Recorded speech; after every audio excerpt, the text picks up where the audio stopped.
If you lead with features, your pitch will come across as prescriptive and tend to be jargon-heavy. Don't educate prospects, argue with facts, or overwhelm them with data or statistics. Instead, use analogies to relate concepts to what's familiar to them. Instead of saying, "This air conditioner is rated at 7,000 BTU, try, "This air conditioner is strong enough to keep you nice and cool in a single bedroom." Or, "It contains 20 grams of protein.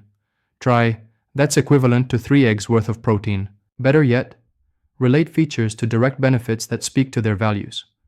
We make purchases based on our values and a desire for our actions to reflect ourselves. This is why some are ardent Apple advocates, while others stand by Android, despite both companies offering products with nearly identical features. Apple represents ease of use and a secure experience. On the other hand, Android adopts a more open-source approach, conveying freedom through better customizability and control. Feature Benefit Value, or FBV, is a framework you can use to relate the features of your solution, the need, to the desires of your prospect, their wants. For each feature you have, brainstorm different potential benefits, which likely motivated the inclusion or development of those features in the first place. Beyond benefits, what are the overarching values they speak to? Connecting these dots helps us better communicate the thought and care that went into the creation of our offerings and how they are relevant to our prospects. Value here does not refer to monetary value or a good bargain. Instead, it pertains to the underlying personal values that drive their behaviors. It's what they care about. Here's a visual example. Organic is a feature. The benefit of that is that it is healthier. As a result, it speaks to someone's value of family and health. Another example could be, not a lot of people know this, but given what you've shared about the bad experience your building strata has had with their previous snow removal contractor.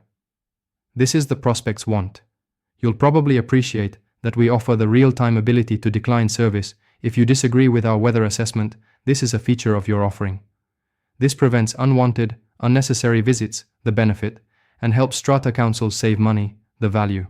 If it's hard to distinguish benefit from value, a simple way to put it is, benefit is how the feature will directly solve their problem, typically articulated in terms of money, helping them save or make more, energy, less required, or time saved. Value is how the solution will change their life or enable them to express personal values, typically expressed as positive motivators through identity, sense of purpose, adventure, or surprise, or as an alleviation of negative motivators such as fear, shame, or guilt.